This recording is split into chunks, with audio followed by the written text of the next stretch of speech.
नागपुरातून एक मोठी आणि धक्कादायक बातमी. अल्पवयीन तरुणीवरील कथित लैंगिक अत्याचार प्रकरणातील फरार आरोपीला जरीपटका पोलिसांनी मुंबईतून अटक केली आहे.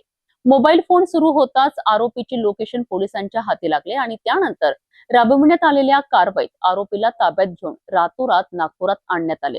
नेमकं काय हे संपूर्ण प्रकरण पाहूया. नागपुरातील जरीपटका पोलीस ठाण्याच्या हद्दीतील इटभट्टी परिसरात कामासाठी मध्य प्रदेशातून आलेल्या 16 वर्षीय अल्पवयीन तरुणीवरील कथित लैंगिक अत्याचार प्रकरणात जरीपटका पोलिसांनी मोठी कारवाई केली आहे.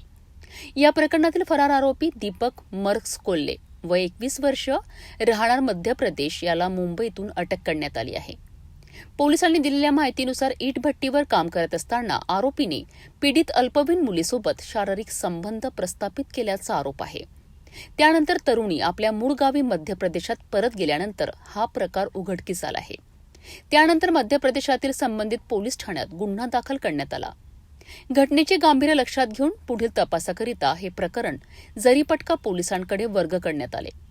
दरम्यान आरोपी फरार झाला होता, मात्र आरोपीने अचानक मोबाईल फोन सुरू करताच त्याचे लोकेशन मुंबईमध्ये असल्याची माहिती पोलिसांना मिळाली.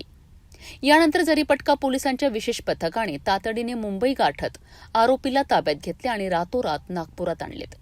सध्या आरोपीची चौकशी सुरू असून या प्रकरणाचा पुढील तपास जरीपटका पोलीस करीत आहेत. एक नाबालिक मुलगी होती 16 वर्षाची, जी मध्य प्रदेश बरघाट या भागात राहणारी होती.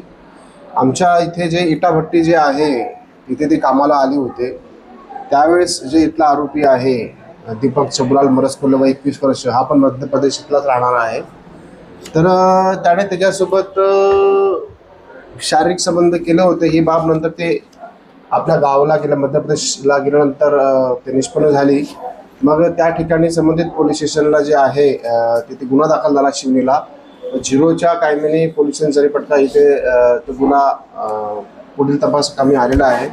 आम्ही गुन्ह्याचा पुढील तपास केलेला आहे, पण आरोपी हा फरार होता. बरेच दिवसापासून आम्ही शोध घेत होतो. आमचे जे याच्यातले तपासी अधिकारी आहे WPS आपले कटारे मॅडम, यांनी फार शिस्तापणे त्यांचं माहिती घेतली. त्यांचा मोबाईल अचानक सुरू झाला. ए टाईपचं लोकेशन त्यांना मिळालं. तो मुंबईला राहत होता. आम्ही इथून टीम पाठवली ताबडतोब रात्रीच्या रात्री आणि त्याला उचललं आणि सकाळी चालून आम्ही कोर्टात त्याला प्रोड्यूस केलंय. त्याचा PCR चालू आहे व पुढील तपास WPS कटरे करत आहे. अल्पवयीन मुलीवरील गुन्ह्यांविरोधात कठोर कारवाई करण्याचा संदेश देणारी ही कारवाई मानली जात आहे. या प्रकरणाचा तपास सुरू असून पोलिसांकडनं आणखी पुरावे आणि तपशील गोळा करण्यात येत आहे.